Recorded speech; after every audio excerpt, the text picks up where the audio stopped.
Welcome to Dear 21-Year-Old Me, where we ask our guest what they'll say to their 21-year-old self and go back in time and discover how they celebrated their 21st birthday. He's your host, Jeremy Irvine. Hello and welcome and thanks for listening.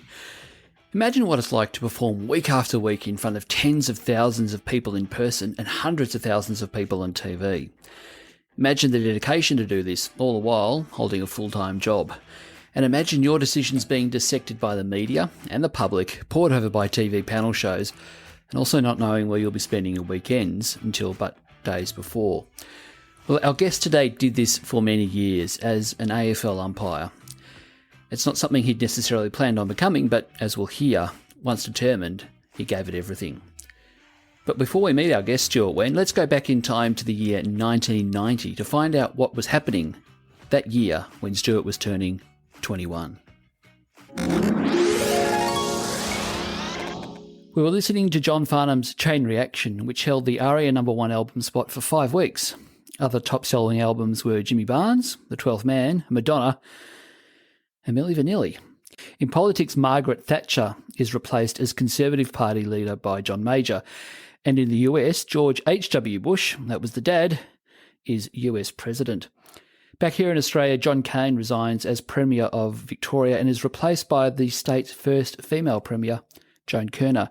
And in March, despite the loss of 8 seats, Bob Hawke's Australian Labor Party is re-elected for a 4th term. In sport, John McEnroe is thrown out of the Australian Tennis Open and the Victorian Football League is renamed the Australian Football League. Collingwood defeat Essendon in the grand final. It's the Pies' first flag since 1958. Goodbye the Collywobbles. And it's also the highest rating TV program on Australian TV that year. We're also watching Tonight Live with Steve Vizard, E Street, and Sale of the Century on TV, and The Dish at the movies. In the NRL, the Canberra Raiders defeat the Penrith Panthers in a season that saw Tina Turner's The Best used as the NRL's marketing campaign, complete with mullets and oh-so-long saxophone solos. And we turned on our TVs, including CNN, for the events in the Persian Gulf where, in August of 1990, the Iraqi army invades and occupies Kuwait.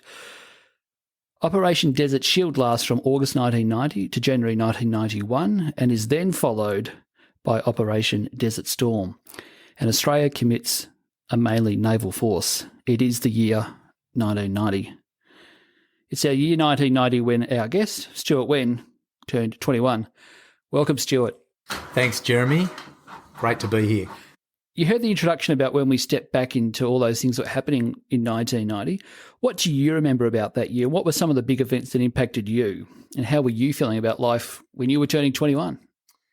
Yeah, it was a really interesting year for me when I go back and reflect on it. I do remember Tonight Live with Steve Vizard. I used to love that show.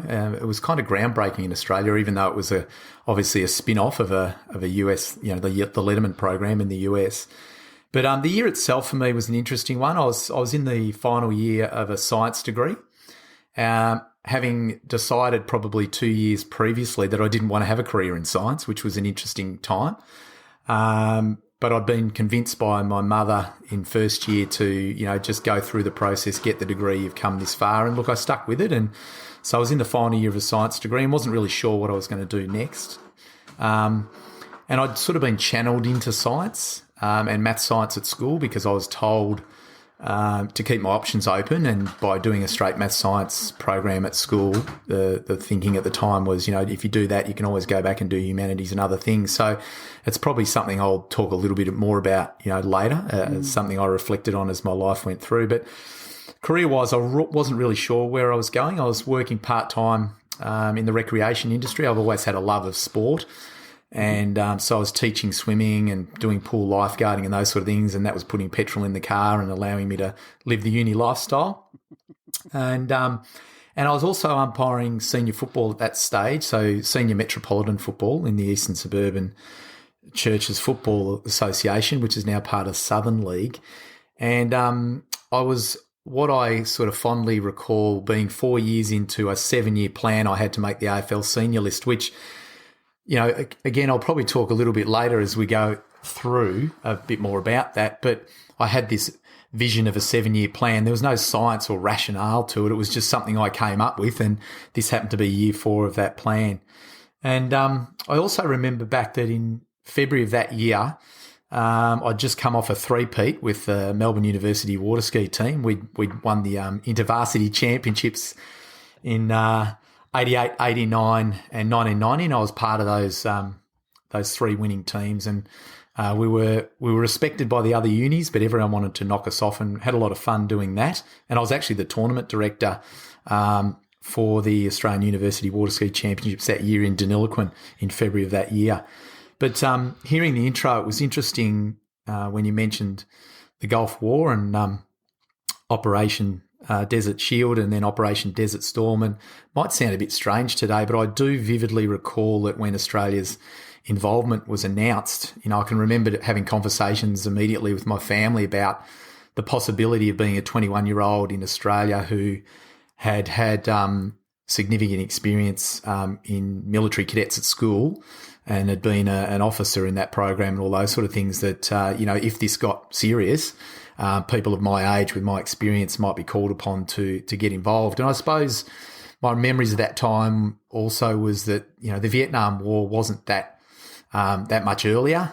We were still sort of living through that and the veterans' experience and conscription and all of the things that went with that. So it does sound a bit weird to talk about that in the context of today, but certainly in 1990 when that operation started and there was a lot of concerns about conflict in the Middle East, I do remember having those conversations and, being quite concerned and I suppose frightened's probably a bit strong, but had some serious concerns that, it might escalate to, potentially a bigger conflict than it ended up being.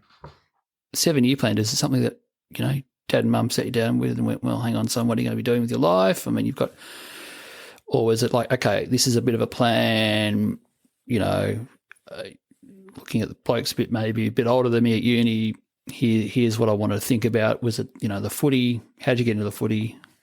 Yeah, look, it's interesting. I sort of said at the start that I wasn't really sure about what I wanted to do next, back when I was 21. But one thing I was somewhat sure about was, I did want to pursue a career in umpiring. But having said that, 1990 was a really interesting year because I took a few weeks off umpiring. I actually pulled out of the competition for a couple of weeks. I went to my coaches sort of middle of the year, so it would have been a little bit after. I think it might have been actually just prior to my 21st birthday, which I'm sure we'll talk about later. But I'd sort of got to the point, this 4-year and a 7-year plan of a dream that I'd made up and an ambition and a goal that I had. And I thought to myself, do I really want to do this? Am I doing it for the right reasons? Is it really something I want to pursue? Because I knew that if it was going to be something I really wanted to pursue seriously, the sacrifices, the commitments and everything that went along with that were going to be quite significant. And I felt I needed to really be sure if I was going to invest that time. And so 1990 for me was a bit of a crossroads year because, I was coming to the end of a degree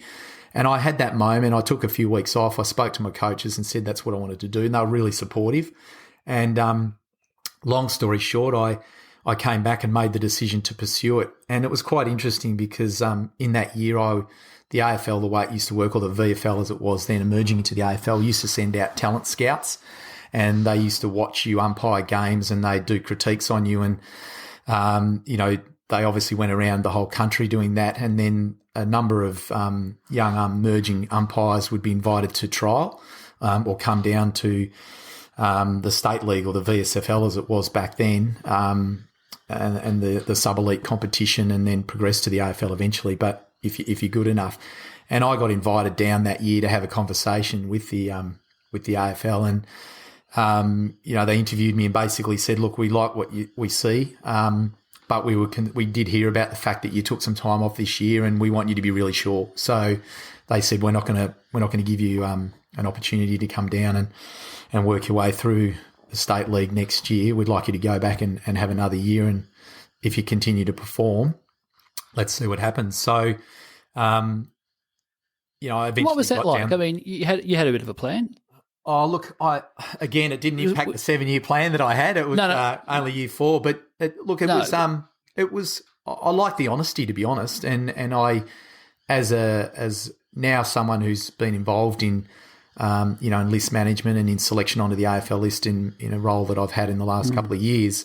I liked that conversation. It was the right conversation. I understood their rationale, and I think they did the right thing, because I think, I went back the next year, I performed again, and ultimately at the end of that season in 92, the end of 91, I was invited to join the AFL talent squad in 1992. So the 7-year plan, to get back to your earlier question, came about when so I sort of fell into umpiring in a funny way. My dad was a leading umpire in the VFA in the 1970s. He umpired a number of grand finals, and sadly he took up umpiring very late in his playing career. He played a lot of country footy and local footy with Montmorency and things like that, and he had an issue and he had to give up playing, so he took up umpiring at 27, and the VFL, as it was in the late 70s, looked at him but said that he was too old. And nowadays that seems amazing, because we've got guys obviously in their mid-40s umpiring. But year 12, I had the lead role in the school play, Oklahoma, so I was playing the role of Curly. And I remember I'd played footy right up until year 12, and the coach of the first 18s came to me and sort of said, look, what are you going to do? Because rehearsals were on the same night as first 18 training. And so I had this conflict, and I sort of said to him, look, I don't know. And he said, well, look, I can give you a walk-up start in the seconds, but I can't give you a walk-up start in the seniors if you're not going to train. It's not fair on the rest of the group. And I respected that. And I said, well, look, I think I might sit out. There's a chance if I get injured, it'll put the whole play in jeopardy, the production in jeopardy. So I stood down from playing, and, I was sitting around for a couple of weeks, and Dad was helping out the school at that time, just umpiring AGSV games on the weekend for the school, and obviously they liked having him given his experience. And he said to me, why don't you give umpiring a go? And I suppose in primary school, I'd, done games, scratch matches at lunchtime. Kids knew that my dad was an umpire. They said, bring the whistle, can you be the umpire today? So I'd done a little bit of that. So I'd grown up around it. And one of Dad's friends who'd done a VFL grand final came and saw me very early that year when I first started and said, I reckon this kid's got a bit. And I think he sold me a bit of a story, but I believed it. And he said, I reckon you could make AFL in 3 years. And he was really just trying to encourage me and inspire me. I had no idea what it would take at that stage.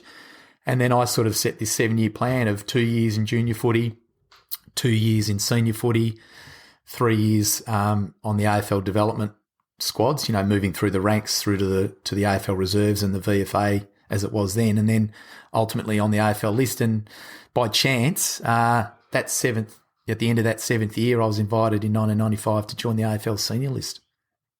Do you remember that call? I do remember that call. It was the March long weekend. It was the Monday night, and I was standing in the kitchen at Mum and Dad's, and obviously we didn't have mobile phones back then, or if we did, I don't remember having one, and maybe I did have one.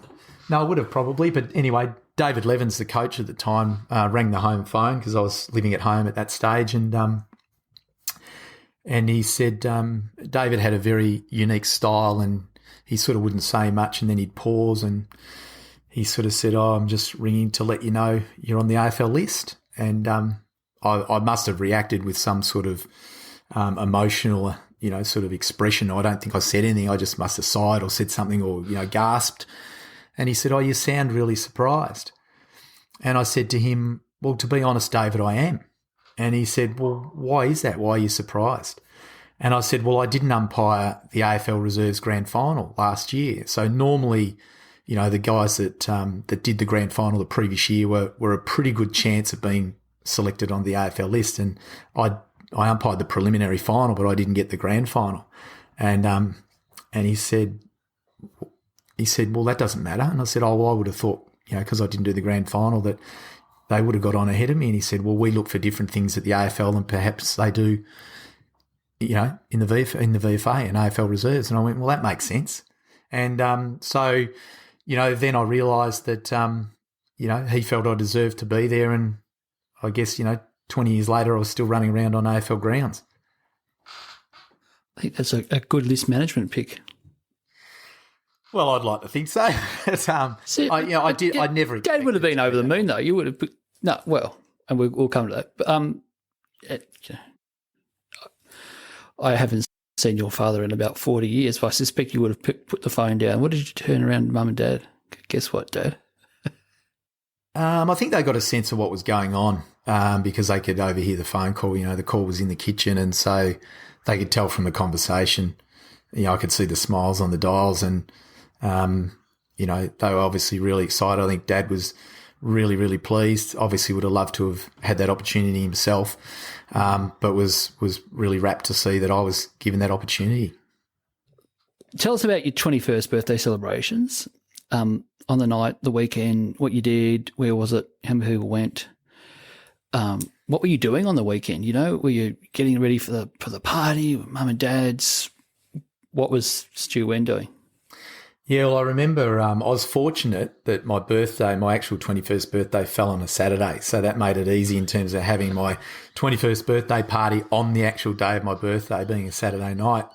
And I actually umpired a game that day in the Eastern Suburban Churches Footy Association. And I can remember being at the game, and back in those days it was a tradition for the umpires to go into the rooms after the game and have a beer or a lemonade or whatever with both teams, just to build that rapport, and that was sort of expected and part of the role. And I remember going in and doing that and fulfilling that obligation, and then sort of had to say to everyone, look, excuse me, I've actually got to go to my 21st. And they all thought that was quite funny at the time. And look, it wasn't a big affair. I think there was about 60 to 80 people there. I do remember there was a bit of 21st fatigue at that stage because everyone was sort of turning 21 at the same time. And we held it at Eltham Little Theatre, which was a small amateur theatre out in northeast Eltham, about 25 k's out of the city, in a nice leafy part of Melbourne for those of you that are listening from other parts of Australia. But and it was actually, interestingly enough, Eltham Little Theatre was very familiar to me because, you know, as a young kid, I'd done a lot of amateur theatre there.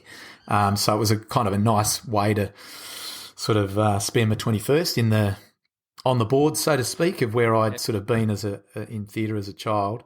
And I remember hiring a disco robo, which was cool. Went to a hired place and hired this sort of disco robo. We didn't have a DJ. I decided to be the DJ. I recorded all the music, so all the music was my favourite stuff. You know, recorded it on a cassette tape for all of those that remember what they were. And I just pressed play. This is a history lesson tonight. It is a little bit in technology. And I just pressed play and let it all happen. I do remember Mum telling me to turn it down at one stage. She thought it was getting a bit loud. That's awesome. Yeah, so that was sort of that. So was big sort of speeches, because the Wenn boys and, you know, g'day to both your brothers, are all very very fine performers on stage in different ways. Did you do speeches? Was there like what was the go? Did Dad get? I mean, Dad's look. There were speeches, but I couldn't tell you who did them. I can't even remember what was said, and that's not because I couldn't remember what happened on the night. I can remember what. Don't worry, I was in a good state, but I just don't remember, to be honest. Not sure. I can't even remember who even sort of got up and did the traditional 21st sledge, but yeah, there were speeches, but I can't recall them. And in terms of the people that were there, it was you said, I think, 60-odd people, family, friends. You went to a school, I think, that you mentioned that, you know, you had a lot of time for it. Do you keep in touch with some of the guys that were at the 20, or people that were at your 21st in broader ways? And with some of your umpiring fraternity, you know, starting to be part of that kind of group? Yeah, look, it's interesting, and absolutely. But I look back now and, you know, most of the people that were at my 21st, apart from, as you said, family or, you know, long-term family friends, I probably don't see a lot of those people anymore. And I was reflecting on that when I was thinking about who was there, you know, earlier today, ahead of coming on today. And the reflection around that for me was, I feel you pick people up in your life and, you know, they shape who you are. And I still really value their friendship that I had at the time, and I really value the memories that we shared together, and, you know, and what I learnt from them as friends. And I still do think about a lot of those people. And I guess, you know, we all like to have more time to reach out and reconnect. But life changes direction and you move in different directions. And So I don't sort of look back on with any regret about any of those relationships or friendships. In fact, they've shaped who I am today, and I've got bits of my interactions with all of them in who I am today, and I take them with me. So yeah, We've heard about the night. Obviously, you love your theatre. I mean, was there any? And I say this with tongue somewhat in cheek. Was there any breaking out of musical theatre and a bit of Oklahoma between? No, I don't think we got. Between the three of you guys, you would have got some decent harmonies because neither of your brothers, from memory, who were on the Australia Games or something. This is taking back 35 years. Cameron and Rowan. Both my brothers were obviously very talented in many different ways, and Cameron's obviously in the UK and is working as a theatre director, and Rowan's had a significant career in the media and television and over the years as well. And they were both really talented young singers, and they sang at the opening ceremony, as you mentioned, the Australia Games, and they were both selected at random. They wanted two young boys to sing a song called One Voice to open the games, and it just by chance they picked them both independently, didn't realise they were brothers, and then it wasn't until they asked them to fill out a form with their names on them they realised they were brothers, but which was kind of an interesting story at the time, and it featured in the Herald Sun because it was quite an interesting story that these two kids have been picked at random and they just happen to be brothers, and they don't really look that alike. So no, we didn't break out into any song or music. It was a pretty low key. As I said, I think I was probably one of the last in my friendship group to turn 21. I think everyone was over 21st by that stage. You had your 7-year plan. Do you recall at that time, in your early 20s going, okay, so, was there a lot on the hill moment for you, AFL, umpiring, your fantastic business career? Did you have an idea about how you might or envisage how life might go? Because 21's like that kind of jump-off spot in some ways, but it seems like you kind of had a pretty good idea of where to from here. You're on your way in some ways. Yeah, look, I didn't. I mean, I had the 7-year plan, but it was, as I said, it was more a vision than a plan, to be honest. I came up with that idea as a motivating factor to sort of give me some sort of a goal. And yeah, sure, I put actions around achieving that. But in terms of where I thought my life would end up and where I would work and who I would meet and the experiences I would have, I really had no idea. I mean, umpiring was probably the only thing that gave me a little bit of a North Star. That was probably one goal we were really keen on achieving. But again, I got to be honest, I wasn't that confident that I would make it. I suppose a lot of athletes struggle with confidence a lot of the time in their careers, and you're always challenging yourself around whether you're deserving and whether you're good enough, and because of that athlete mindset of always wanting to be better and never being satisfied that what you've just delivered is good enough. And so that's probably part of who I am, and it's something I've taken into my business career as well, and that it's something I've got to manage around being satisfied and not being too hard on yourself, because I think, and a lot of athletes and people I've mixed with in the AFL and football and some of the, the highest profile players that you would think of, they all wrestle with that same mindset at different points in their journey.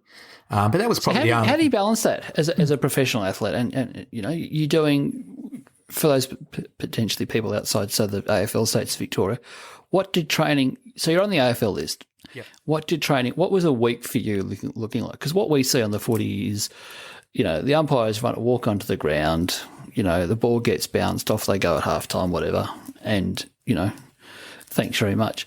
But what really happens in the lead up to it? What did a typical day of footy look like for you? And my second part of the question is, before you got on the list, we might actually ask this firstly, how did you balance the discipline of having to be so focused on doing your best but not knowing, like a lot of this was out of your control. You could only turn up and do your best, umpiring effort every week, I guess, compared with the whole, hang on, I'm not sure this is going to last forever. Am I going to get tapped on the shoulder? It must have been quite a real challenge at times, I would have thought, to have balanced having to give it everything every time that you put your foot onto the ground, be it in training or the match itself, compared to, there's a whole bunch of other people doing this potentially better than I am, and I don't know where this is going to end. Yeah, and it's probably one of the things that I, talk to young umpires that I've coached over the last few years about. It's that self-belief. It's that breaking it down into things that you can control as an athlete. And you touched on selection. I mean, selection is subjective. There's criteria around why people are selected, but at the end of the day, someone's making a judgment. And, we know that there's a lot of grey in footy. So, all I can do is control what I can control and, listen to feedback, take on board, coaches' feedback, peer feedback and all that sort of stuff. But ultimately, I'm responsible and accountable for my own development and my own decisions. And, self-belief in life, not just elite sport, is really, really critical. And some people find it really easy. Others, find it a challenge. And so the way I sort of dealt with the darker times, which you get, in life and you get in sport, is getting back to those basics around, what am I good at? What have I done? Going back and sort of keeping track of the wins and trying to balance those up with the losses and sort of say, well, look, on balance, if I'm in the top 32 umpires in Australia, I must be doing something right. If I've been here 10 years or 15 years or 20 years, I must be doing something right. And just, reflecting on, I guess, those sort of achievements so that you can get it back into perspective and you don't let that paradigm of always wanting to improve and be better and not being satisfied be all-encompassing and take over your mindset and ultimately, potentially be destructive to your ability to perform. So how did you juggle? You've done your first degree and I went back and did a second degree, and then I moved into to banking and finance, and had a really good career, in a very diverse career in banking and finance, and various roles in that industry. And throughout my umpiring career, I worked full time and umpired part time.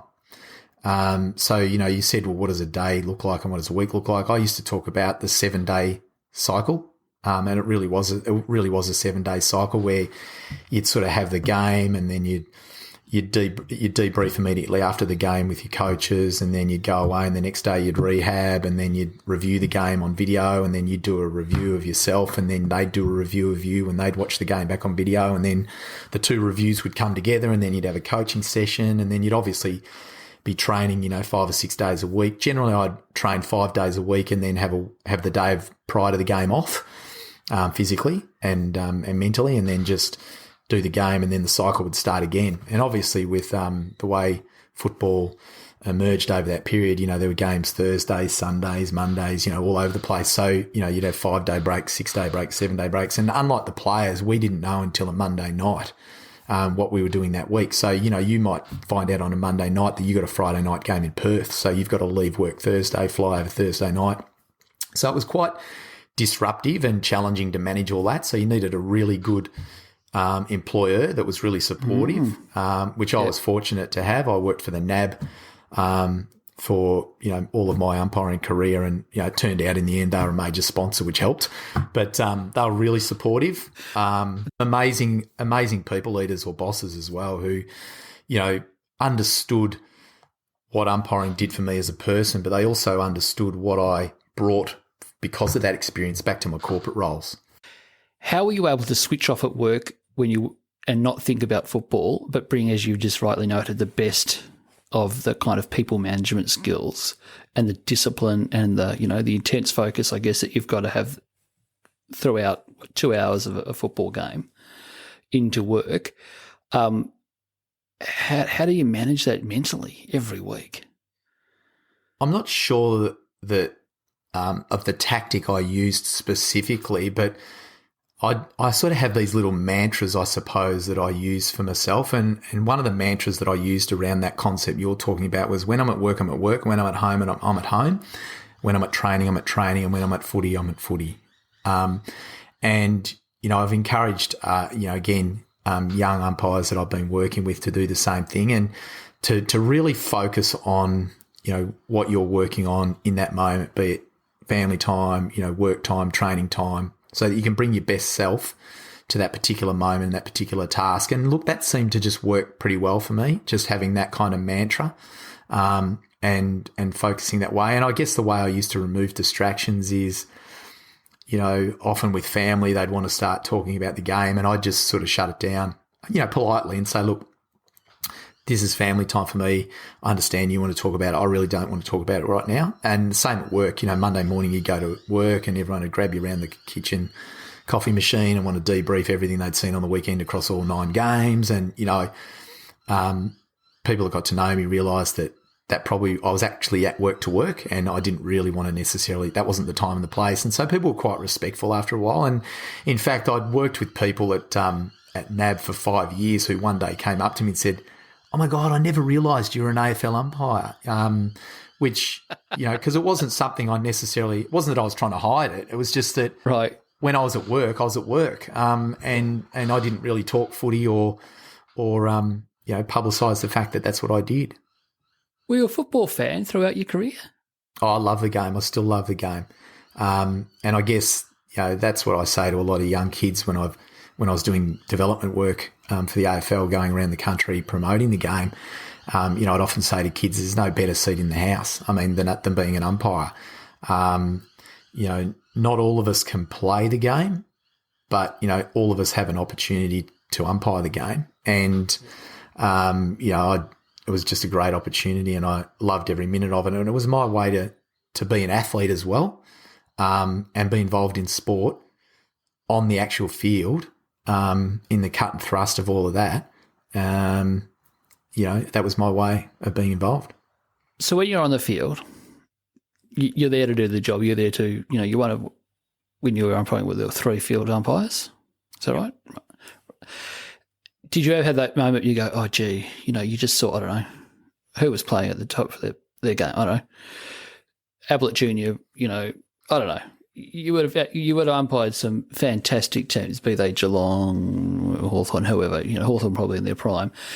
Did you ever catch yourself inadvertently going, you might be down the other end of the ground and watching it from a purely, objective perspective going, wow, that was just a delight to see? Absolutely. Or did you always have, umpire brain on?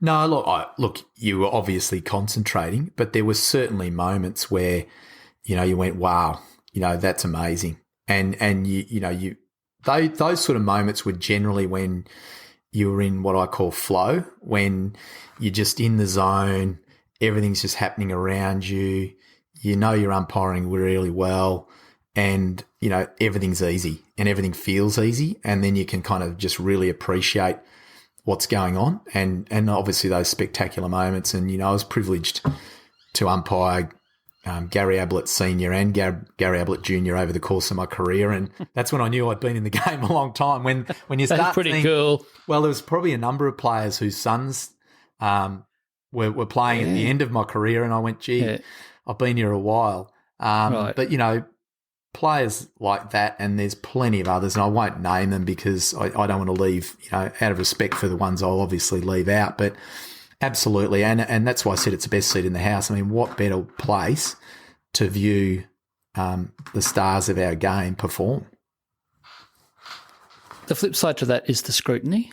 This is probably Twitter has been around for 10 years now. And how did you deal with the scrutiny? Umpire, what the umpire knows, there's 90,000 people at the MCG telling you how to do your job, and in no uncertain terms, I would have thought sometimes. So how did you deal with the scrutiny? And when you're on the ground at the G, for example, how do you block out the noise, or do you embrace it? I sort of embraced it, to be honest. I used to love big crowds. The adrenaline rush of performing in front of a big crowd, just, again, it's that pressure of wanting to perform and to lift, and that's what players play for. That's what umpires umpire for. It's because that adrenaline rush and that pressure, you can't get it any other way. And I've never been able to replace that, post my career. So I used to embrace it and I used to enjoy it. In terms of the scrutiny, absolutely. There's often a narrative that's thrown about that umpires aren't accountable. They are highly accountable. You know, they get dropped. They get dropped. They don't get paid. I mean, it hurts them in the hip pocket because they're remunerated and we're remunerated. Yes, we had a base salary, but we had match fees. And if you didn't umpire, well, you didn't get that match fee. So there was a lot of pressure to perform. But that financial piece aside, it's the wanting to perform and not let your mates down, your peers down, or the game down, or the players down, to be honest. You want to do the best job as you can for the players out of respect for them and the clubs and your fans, the fans, I should say.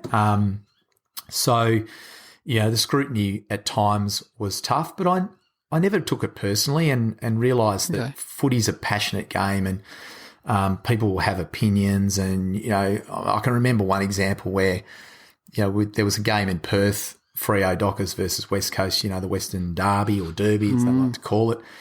And Freo had lost by a point. And we were standing outside Subiaco Oval long after everyone had left, waiting for a taxi, and no taxis came. And we saw these Freo Docker supporters, and they were yelling out at us, and we thought, oh, hello, here we go here. And I sort of jokingly said to, you know, the couple of guys I was with, well, you take the two on the left and I've got the one on the right. And they actually approached us, and we just sort of kept pretty cool. And they said, oh, what's happening, guys? And we expected, because they'd had such a close loss, they were going to really get into us.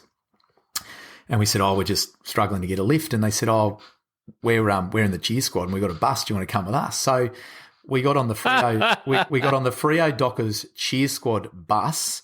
They drove us back to our hotel, pulled up in the driveway of this hotel with a bus full of, you know, Freo Dockers fans and 3 AFL umpires or 4 AFL umpires. And the whole way back, one of the guys grabbed the microphone and they did a bit of a "What's your decision?" segment, and they were asking about the game, and it became almost like a live interview session on radio. It was That's fantastic. And I got off the bus at the hotel and I said to the guys, how bizarre is that? You know, here we are, a 1-point loss, parochial supporters, you know, they are absolutely the Freo Dockers. And how good's that? And that's it. 10 minutes after the game, everyone sort of takes a breath and goes back to, you know, normal. And it's not personal. So I never took that scrutiny and that feedback, shall we say, personally. Yeah. That's fantastic. There was you've mentioned a couple of times, Dad. Any conversations throughout your career about different styles of umpiring, or did he give you any advice on the way through, or was it once you're on your way, it's like, good luck, buddy, we're proud of you? Oh, look, you know, he certainly had opinions, like most people of his generation, about the way the game has evolved and the way the game should be played. And, you know, his line with me would be, don't listen to me, you've got to listen to what your coaches and what the AFL want. But he certainly was, you know, would share his opinions. And so, you know, we had a good relationship in that sense, where he just sort of really left it up to me and knew that, you know, my best chance of success was listening to those that matter, which was obviously the AFL and my AFL coaches at the time. So how did you go from being and deal with being at the top of your game in a job that you clearly loved, and I wouldn't even call the job a vocation that you loved, that you spent so much time giving yourself of, both physically and mentally, with the family being completely supportive too. That's it. Thanks very much. You know, eventually for footballers and umpires, I guess, you know, it's full time, and congratulations on a fantastic career umpire win. Yep. Yeah, well, I mean, none of us like giving up something we love and love doing in this case. And, you know, I've heard a lot of ex-players and a lot of athletes from other sports talk about they wake up one morning and they just know they've had enough and it's time to retire or give the game away, whatever game or sport they're playing. That never happened for me. I made a calculated decision probably a year out, where I flagged with the AFL my intention to do one more year. And, you know, I probably changed my mind towards the end of it, and they were keen for me to continue with that decision. But, you know, I wasn't ready to leave the game. And the reason for that is because I just loved it. I just really enjoyed the challenge. And the challenge for me was a performance challenge. And, you know, the MCG was a bit like a stage. And I don't mean, when I talk about a performance, as in it's about us or it's about me and I'm performing in front of a crowd. That's not what I'm talking about. What I'm talking about when I mean performance is it's the adrenaline rush and the pressure and the scrutiny that's on you to perform and not make mistakes is something that drives you and something I got an adrenaline rush out of. Now, some people get adrenaline rushes jumping out of planes and, abseiling off cliffs. Mine was walking out onto that ground and knowing if I make a mistake, there's no greater public display of that mistake than being on national television or in front of 90,000 people. And that drove me, and that was an adrenaline rush. And so... Was it liberating? I think you'd often end games with a sense of relief. Relief either that a not so good performance was over, or relief that you'd achieved a really good performance, and you knew that. Now the public wouldn't necessarily see the difference. No, but you knew that you'd delivered as close to what you were aspiring to deliver, and so that's the satisfying. And I guess I mentioned earlier in our conversation about athletes never being satisfied. As umpires, you aspire to deliver the perfect game. And I don't think there's been an umpire in history that's ever delivered the perfect game. There's always been a mistake or a skill error or a communication with a player that could have been better, or, whatever it is, right? But it's that drive to try and deliver the perfect game, like it is for a player to deliver that perfect performance and that winning outcome that drives you. And so the performance thing for me, I really do miss, because I haven't been able to find anything since I've retired that gets anywhere close to the adrenaline that you'd feel when you're out there for that, that couple of hours on a weekend. And how have you dealt with that? I mean, you're doing a lot of running. I know that, you've got the family, the kids, and, there's all the different intellectual pursuits, and you fantastic career, and there's a whole bunch of other stuff going outside of work. But, well, I guess you go searching for other things, Jeremy, to be honest. Right. Yep. And, I've had a passion for coaching, and I have a real interest in people. I find them fascinating. And so I pivoted pretty quickly. I was asked by the AFL to take up a coaching role in development. And, I've been doing that since I retired. And, we've been having a lot of fun really changing the way talent development's approached in that space. And I've got a lot of satisfaction from, in some small way, helping others achieve the dream that I had, which was to make it onto an AFL list and umpire an AFL game. And so I find that really satisfying. And when you're a coach and you see the light go on for someone when you're having a coaching conversation and the penny drops and they suddenly come up with a strategy to improve, and then they go and execute that and it makes a big difference to their performance, that's incredibly satisfying, when you see that outcome for that individual. Now, I don't get anything personally out of that, but the satisfaction for me is seeing that. So it's not an adrenaline rush, but it's a satisfaction rush. So, you find other things in your life, but as I said, I haven't found anything that goes close, but I've found other things to, have a fulfilling life and feel like I'm, adding value to others. Just like to close the chat about the AFL, a reflective question. Do you remember coming off the ground for the last time? Yeah, I do actually. Walk us through that. Well, it was interesting because probably after I'd had in my mind that, as I said, I made the call a year out that I was probably going to be my last year, and I trained incredibly hard that pre-season and ultimately caused an injury for myself sort of early in that season as a result of probably load and all that sort of stuff. But I remember walking off the ground a number of times in that sort of year or two previously saying, guys, look around, none of us know if we're back here next week. Let's suck it in, really enjoy it. And it was really just, and I'll probably talk about it a little bit later when we close, but, I don't think any of us in our life really stop and smell the roses too often. And I guess that was my way of saying to the younger guys that I was mentoring and umpiring is, it's a privilege to be here. Just take a breath every now and then and take it all in, especially when you're walking off and the game's over and you don't have to really function. Enjoy the privilege, enjoy the moment. And so I do remember I sort of, people have ribbed me a little bit subsequently, some of my peers around, they reckon I was the last one off the ground that day. I was shaking hands with everyone and just, didn't really want to leave. But I do remember I don't blame you though. Yeah. what was going through your mind? Where were you?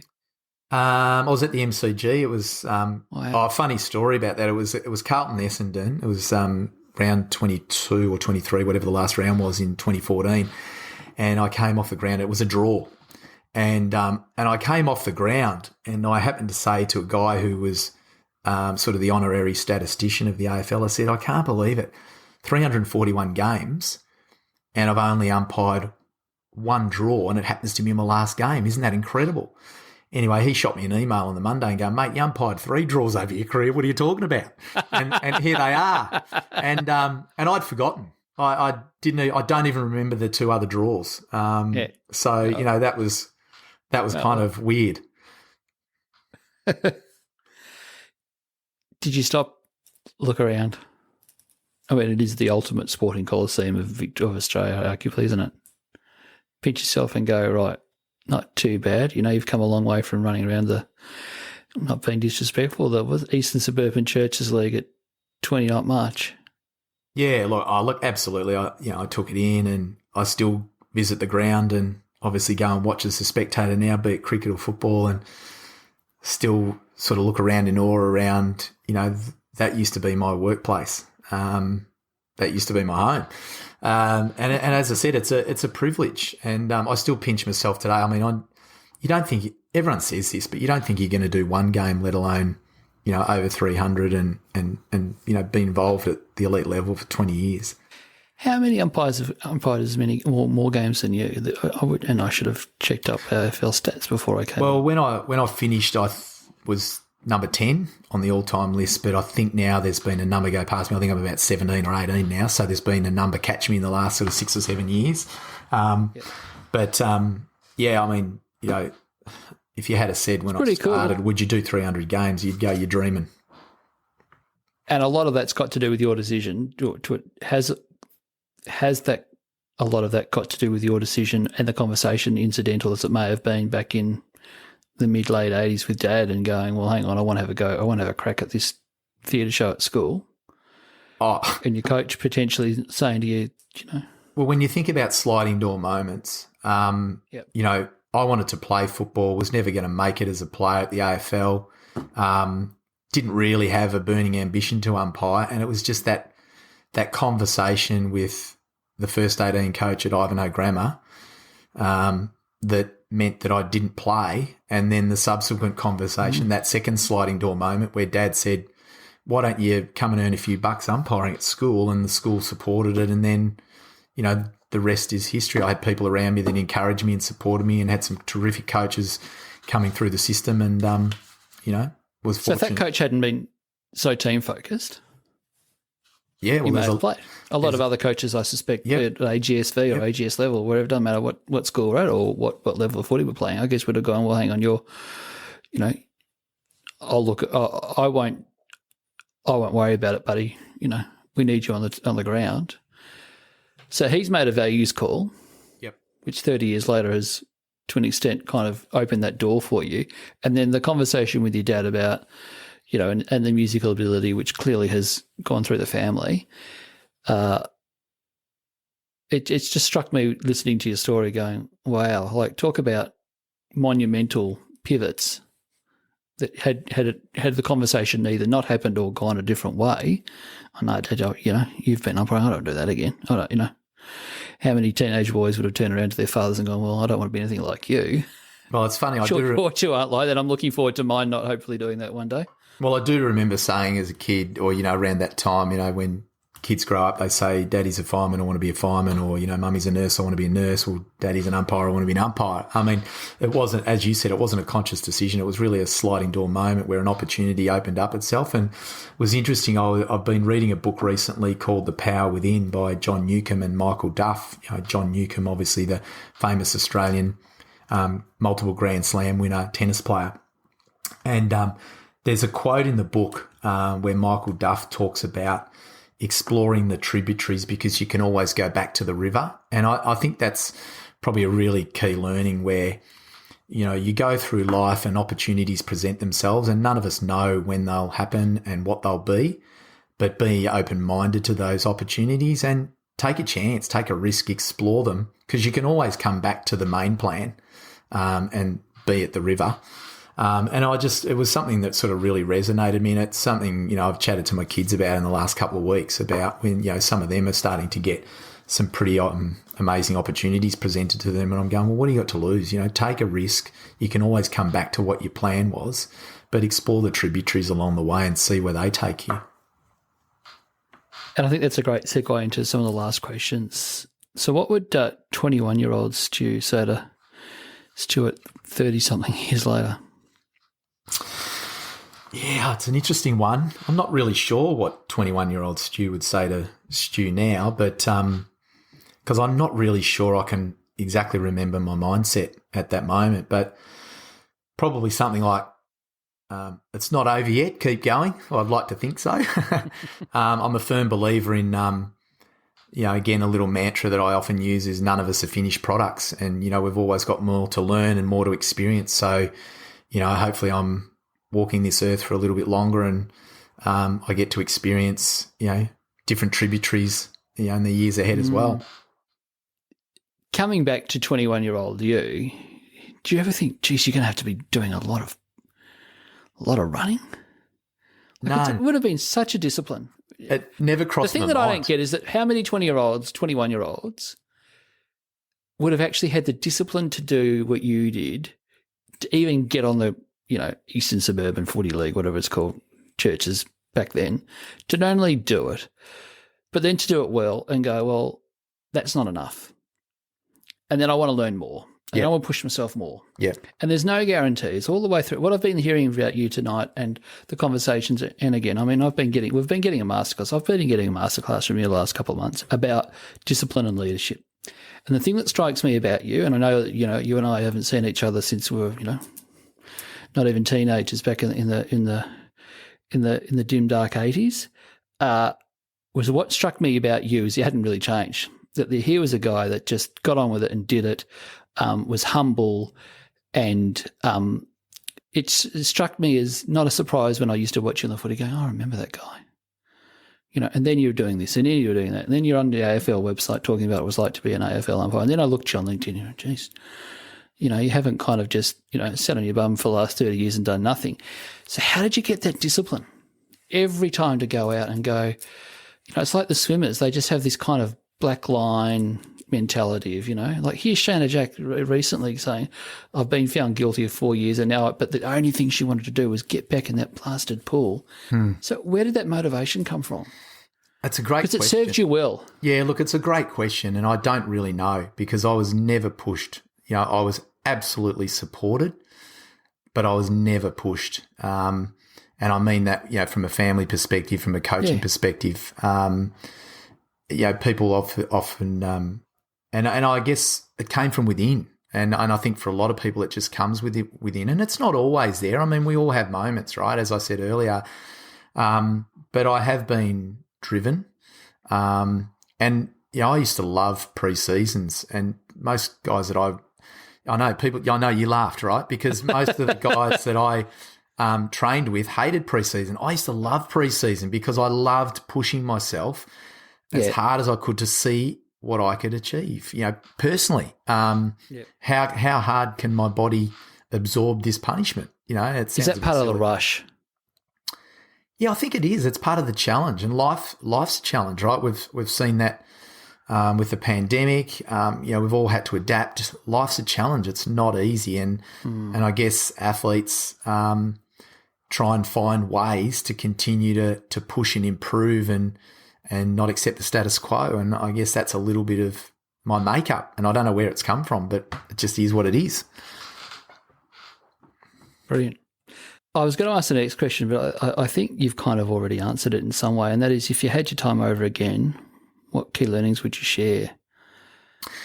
Yeah, look, probably one that I've realised later in life, and as I mentioned, my umpiring career just kind of happened by, sliding doors moments that kicked it off. But if I had my time over again, I would say, follow my passion. Or follow your passion would be my advice to myself. And my advice to anyone is, take the advice of others, but be true to you and what you want to be, not what others expect you to be or expect you to do. And I guess my rationale for saying that was because, I grew up with people that had really good intentions that sort of encouraged me to, as I mentioned at the start of the show, follow a math science background because I was, pretty good at it and they felt it would keep my options open. But probably my passion was other things. And, I probably haven't realised that until a bit later in life. Now, I don't regret having that knowledge and that experience and doing the science degree or, whatever it is. But I just, and I say it to my own kids now and I say it to, young people that I associate with is, if you have a passion, pursue it.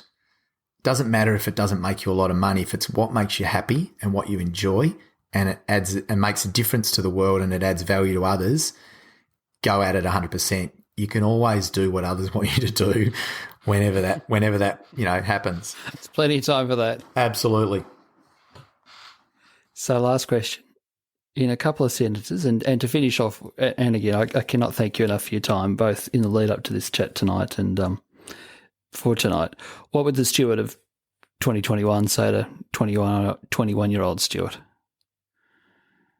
It's a great question. And I think I'd say, Stu, it'll turn out okay. Because I think there is a lot of pressure on young people to, come up with a plan. What do you want to do in your career? So my advice would be it'll turn out okay. As I mentioned earlier, take some time to explore the tributaries. You can always come back to the river. Life doesn't have to be a linear journey. So it'll turn out okay. I think the other thing I'd say is remain curious and open-minded to opportunities and stop to smell the roses along the way. When I reflect over the last 30 years, I probably didn't do that enough. And that's the athlete mindset. That's the driven mindset that, you hear a lot of high-performance sport people talk about, the fact that they probably didn't enjoy their career when they were having it. They kind of enjoyed it more afterward when they reflected. And, your work and what you do is not who you are. It's just something that you do at that time, at that particular time in your life. So, for me, it's the positive impact you have on others that's most important. So, I'd probably say that to myself as well, instead of thinking about, I've got to be a CEO or I've got to do this or I've got to achieve that. And then probably the last thing I'd say, because I mentioned earlier, I'm really fascinated with people and I really enjoy conversations like this because every conversation is a chance to add value to someone, but also to learn something new. And, you mentioned you've got something out of this conversation tonight. Well, I have too, just talking to you. And I really encourage, imagine if we had more conversations happening in the world, more dialogue. I think it would contribute to, a much better society and a much better place to live. Very cool. I'm going to thank you for your infinite time and ask one special last question, which is not what we've talked about. We're going to see you on stage again. There must be a players production of, I don't know. If you do, it'll be off Broadway somewhere in a back block, maybe with a couple of blokes and a small band, and people won't be charged to get in. But in all seriousness, in a parallel universe, is that something you would have liked to have done? I mean, had those conversations. I keep coming back to that chat with your dad. It just strikes me as being such a pivotal conversation. You probably didn't realise at the time. And Look, long story short, if you said crystal ball, if you could go back in time and what would you love to have done? Be a rock star, absolutely. I love singing, love performing. And, I did actually, funnily enough, I had that opportunity with a group of AFL players for an AFL promotion in the mid-2000s where we put a band together and we sang with Brian Mannix and sang some 80s songs for an 80s round. So I did get to live that moment, albeit briefly, in my adult career, but it was a lot of fun. That's very cool. Hey, Stuart, thank you very, very much for joining us on Dear 21-Year-Old Me. Well, thanks, Stu, for your insights and reflections and being so open. I really got a lot from listening to Stu, and I hope that you did too. For me, there are lots of sliding door moments and also lots of takeouts about being focused and disciplined and about being honest with yourself. Now, with tongue firmly planted in cheek, we spoke a little about the Australia Games, which were held way back in 1985, and while I couldn't find a clip of Stu's brothers Cameron and Rowan singing at the opening of the Australia Games, I did come across the one and only Tony Bartuccio dances, and the clip for anyone who wants to mullet it out 80s style is in the show notes. Don't say you weren't warned. Thanks for joining us on this episode. If you like the show, please do leave a review wherever you get your podcasts. You can check out the show at dear21yearoldme.com, and while you're there, read about a charity that I'm proud to support that helps kids who have lost their parents through bereavement. It's called Feel the Magic. They are an amazing bunch of people. Thanks also to the team here, Darcy Milne for his voice and music, and Kirst, Kids, and the Pooch. And a shout out as well to Brendan Wood and Mel Tate for their ideas and input. Don't forget you can follow me on Twitter. It's Jeremy_Irvine. And that's it for this episode of Dear 21-Year-Old Me. Thanks again to Stuart Wenn. Thank you for listening as well. Until next time, take care, go well, bye for now. Thanks for joining us today. For more episodes and links, visit dear21yearoldme.com. And if you enjoyed the show, don't forget to rate and review us wherever you get your podcasts.